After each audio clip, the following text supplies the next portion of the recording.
Programa Pléyades con Óscar Sirera. Una vida en el cosmos.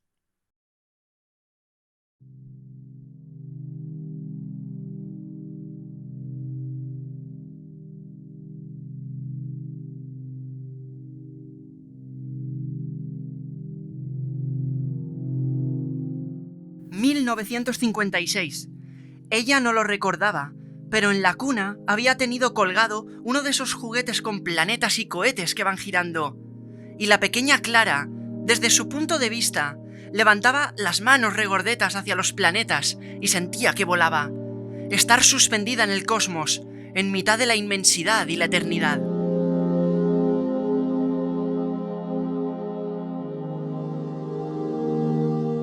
«1977. Ahora, con 21 años, ella no recordaba nada de eso. Pero por casualidades de la vida, o el destino mismo, haciendo girar el mundo una vez más adrede por ella, se encontraba de nuevo con planetas y cohetes. Podemos ver a Clara delante de un edificio. Es una finca cualquiera, un enjambre de cemento y cristal. Ella sujeta un papel en su mano, como si fuera un recorte de periódico. Han hecho falta 2 trenes para llegar a donde está ahora. Nunca había salido de su zona, así que estar ahí, en ese momento, era como visitar Marte. No reconoce nada y no conoce a nadie. Se quita su MP3, cortando en seco la canción Starman de David Bowie, y se dispone a entrar. Dentro del edificio, en recepción, había un hombre menudo y con una mirada de pocos amigos. Estaba sentado en una silla tras un mostrador viejo y de madera. Conforme ve que Clara se va acercando hacia él, apaga, de manera bastante torpe, un cigarrillo que fumaba a escondidas. «Buenos días», dice Clara. «Verá, encontré en el periódico un anuncio de que se ofrecían clases de astronomía en esta finca, pero es que no pone el piso. Quisiera un poco de información, por favor». Aquel hombre gruñó algo que aún hoy en día Clara no sabe lo que significa. Y le dice que ya no se hacen esas clases, no acudía nadie y cerraron. Le informa de que tampoco eran clases al uso, puesto que era un piso del propio dueño y hacían clases en el comedor de manera muy rudimentaria. «¿Hay algún contacto al que pueda llamar?», pregunta Clara. «Con un no rotundo», responde el conserje.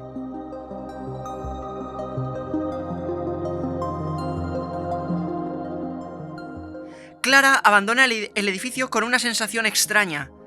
Empieza a cuestionarse realmente qué hace ahí, por qué había viajado tanto para llegar a ese sitio, y sobre todo se preguntaba dentro de su cabeza si había merecido la pena. Divagando en estas cuestiones, cuando quiso darse cuenta, ya estaba prácticamente de nuevo entrando en aquel tren ruidoso, volviendo a su casa, su zona de confort, y pensando que afortunadamente no le había contado a nadie sus planes. Así que su fracaso quedaría más bien en tierra de nadie, algo para el olvido. Miles de pensamientos abordaban a la joven, y pocos eran buenos.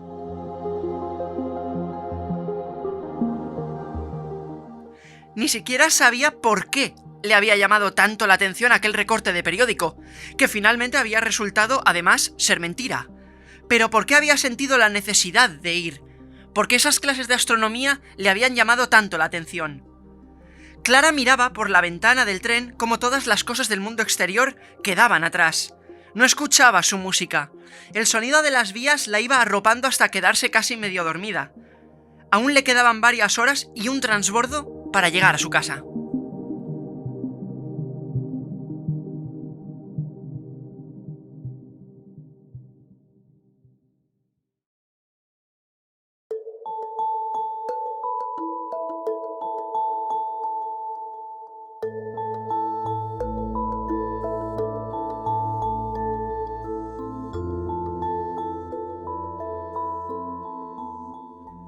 «2020. El joven Domi se arregla en su cuarto mientras sube la música de su minicadena a todo trapo.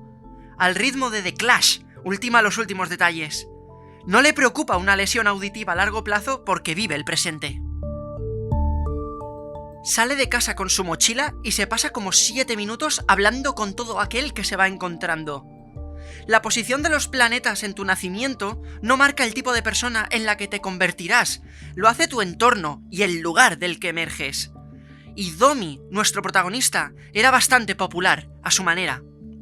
Toda su vida en el pueblo había sido motos trucadas, toros y gimnasio, poco más. Había fomentado con los años una imagen suya de tipo loco y de sex symbol. A veces funcionaba perfectamente y otras desastrosamente.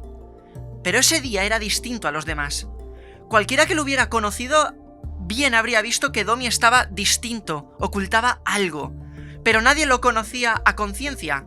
Solo conocían la fachada que el mismo Domi dejaba ver.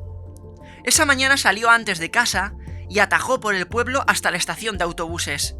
Se dirigía hacia el centro y estaba cargado de ilusión. La inmensidad y la eternidad era lo que rezaba un letrero que habían colocado a la entrada del museo.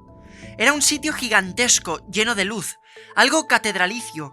Cientos de personas vienen y van, y en mitad de aquel bullicio encontramos a Domi. Está buscando algo, un número de puerta concreto. Está dentro de aquella sala plagada de gente. Una especie de escenario futurista con una gran pantalla al fondo. Casi la mitad de las sillas de este sitio están ya ocupadas. Se sienta en unas que estaba situada muy al fondo. Las miradas extrañas de los demás, Domi las nota como si fueran puñales en la nuca, y un frío intenso se apodera de él. Estaba claro que él ahí desmarcaba bastante, y aún así, contra todo pronóstico, ahí estaba.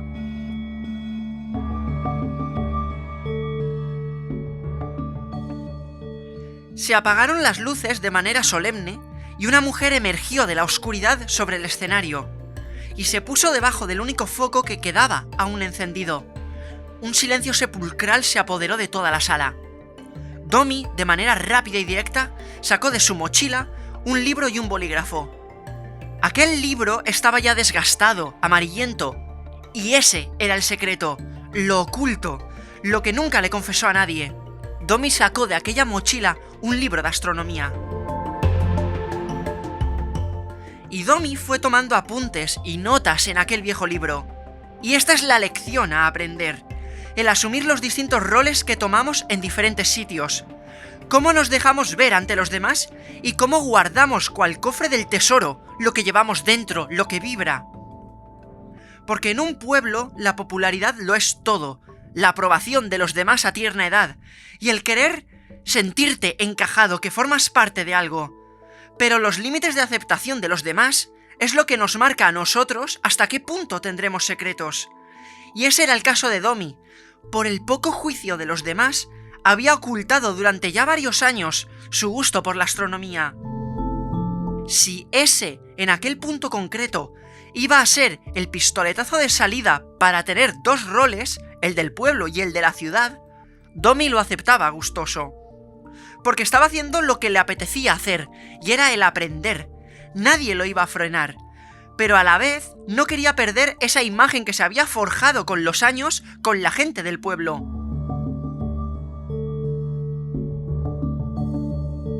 Una vez terminada la charla, la gente comenzó a salir. Las luces permanecían todavía medio apagadas, y Domi dudaba en si salir a hablar con la que había ofrecido la clase o no. Realmente quería hacerlo, pero sabía que igual estaba fuera de lugar, o que aquella mujer detectaría que él mismo no pertenecía a aquel tipo de círculo. Decidido, se puso en pie y fue dando pasos torpes hasta aquella mujer que estaba hablando con otros jóvenes. El corazón se le aceleraba. Clara, descubrió. La profesora se llamaba Clara. Tenía 64 años.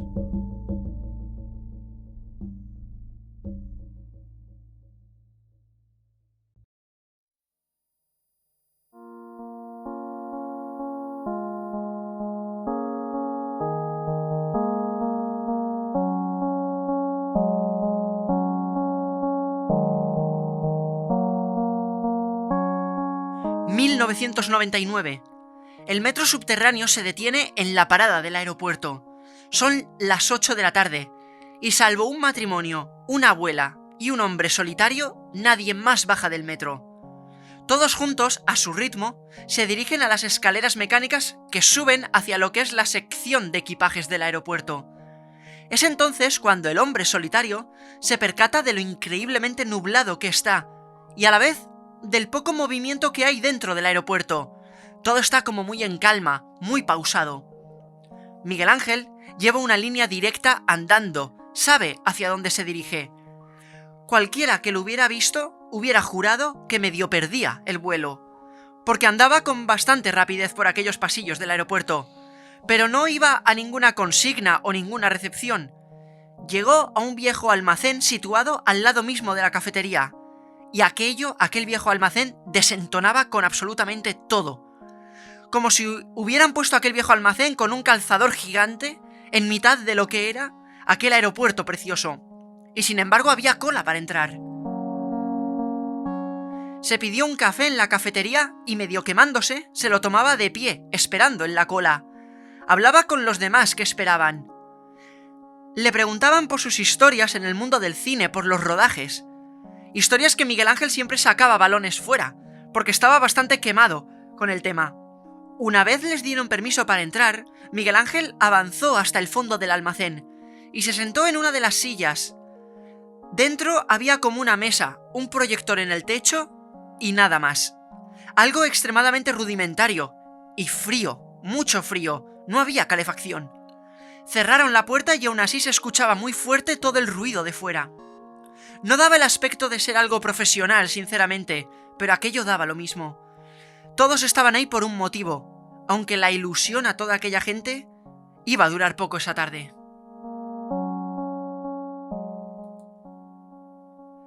El profesor, un hombre bastante entrado ya en edad, solo dijo una cosa. Después de ver el capítulo os tengo que decir una cosa, por favor no os marchéis. Y todos se quedaron sorprendidos. Aquel anciano le dio al play y comenzó lo que era un viejo capítulo de Cosmos de Carl Sagan. A los pocos segundos el profesor le tuvo que subir la voz porque el ruido de fuera tapaba el audio del proyector. Varios minutos después, al terminar, prendió la luz y todos esperaban oír las noticias. Antes de que continuemos la clase, dijo, debo deciros una cosa. Ya no podré seguir impartiendo las clases de cosmofísica con vosotros. Me aparto a un lado para dejar entrar sangre nueva. El próximo jueves viene vuestra nueva profesora a dar clase. Está muy bien preparada, y no la pondría a daros clases si no confiara en ella al 100%, así que el próximo jueves contaréis con ella. Todos se despidieron del anciano con un aplauso que esta vez no fue tapado por el ruido de fuera. Aquel jueves el día no mejoraba en cuanto a lluvia y en cuanto a aire, y de nuevo aquel metro llegaba al aeropuerto. Miguel Ángel salió abrigado hasta arriba y emprendió el famoso camino hasta aquel almacén. Con un poco más de gente esta vez en el aeropuerto, aquel sitio parecía respirar de nuevo. Miles de almas arriba y abajo, y el ruido de cientos de maletas. Miguel Ángel había llegado más pronto que de costumbre, pues no había nadie todavía en la zona del almacén, salvo una mujer al lado de la cafetería que estaba tomándose un cortado caliente. La nueva profesora, pensó, o una alumna nueva. Se presentó cortésmente y a la vez tímidamente. La nueva profesora descubrió. Ambos charlaron un rato sobre cómo habían acabado en el mundo de la astronomía, el temario que estaban dando, cómo iban a ser las clases, y sobre todo de cómo aquel viejo almacén no pegaba con absolutamente nada del aeropuerto. Varios miembros más de la clase aparecieron y se presentaron a la nueva profesora. Y mientras un trueno sonaba a lo lejos y cientos de personas se marchaban y llegaban a la ciudad en aquel aeropuerto, los alumnos de clase de astronomía y cosmofísica presentaban sus respetos a la nueva profesora, quien les contó que desde muy pequeña ya había sido iniciada en ese mundo, sin ella prácticamente ser consciente de nada, de cómo hay que perseguir tus sueños aunque encuentres puertas cerradas, y de cómo te tienes que acostumbrar a que te digan la palabra no cientos de veces. La profesora, Clara, a raíz de la ilusión, no se había dado rendida hasta ser lo que realmente quería ser, a la edad de 43 años.